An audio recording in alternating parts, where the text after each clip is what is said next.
commencer, je vais vous dire simplement quelques mots et avant de donner la parole à Daniel Vessov.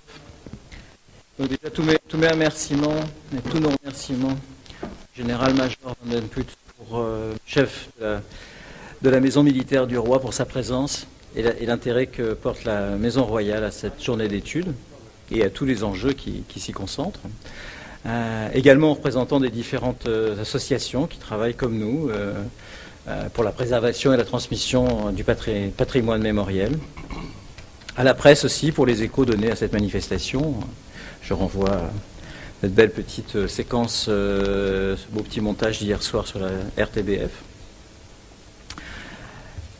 Je remercie très sincèrement Daniel Vessov pour ce travail qu'il mène sur les lieux de la Gestapo depuis plusieurs années déjà et qui commence à acquérir la dimension qu'il mérite. Je remercie également toute l'équipe de la Fondation car aujourd'hui, il n'est pas un projet dont un de ses membres soit responsable que l'ensemble de l'équipe nous soutienne. Je remercie aussi le groupe Mémoire, son président Pierre-Paul Batten et Claire Pao. Daniel Vessov est responsable du projet Quartier. En effet, la nécessité d'ouvrir, il y a un peu plus d'un an, un projet de travail sur la mémoire des quartiers s'est imposé par le simple constat que les plaques et les monuments, pour importants symboliquement qu'ils puissent être, ne nous exonèrent pas de la nécessité de préserver, d'entretenir et d'abord de mettre au jour les traces de ces passés de violences extrêmes et de persécutions qui nous engagent autant vis-à-vis de l'histoire que dans le présent dont nous sommes contemporains. Notre fondation est installée au cœur du quartier des Marolles, un des lieux d'accueil de l'immigration, devenu, au début du siècle, puis après la guerre de 14-18, un espace de la communauté juive venue de l'Est, mais aussi un des lieux qui a été encerclé et bouclé pour y effectuer les rafles en vue des déportations via Malines vers Auschwitz. Or, ce quartier ne garde que quelques timides traces de ce qu'il a été et des persécutions qui ont été menées.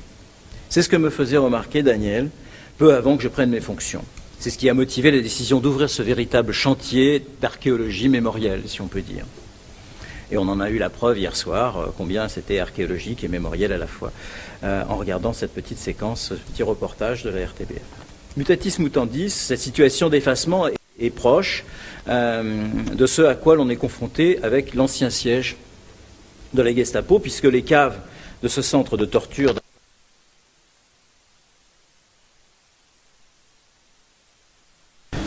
et de ce fait, la mémoire des pierres portant les inscriptions des détenus de la Gestapo est en base de disparu, ou en tout cas exposée à ce risque. Nous sommes face à la quasi-impossibilité de parvenir à un accord aujourd'hui, mais peut-être que cela changera-t-il demain, et de parvenir à un accord qui permettrait tout simplement de protéger ce patrimoine et de préserver et de transmettre cette mémoire. Cela révèle aussi combien la mémoire peut devenir dérangeante et critique, et qu'il existe des gens qui aimeraient s'en débarrasser. Merci Daniel, grand merci pour ces initiatives et bonne chance pour cette journée et ses suites. Et je te donne la parole.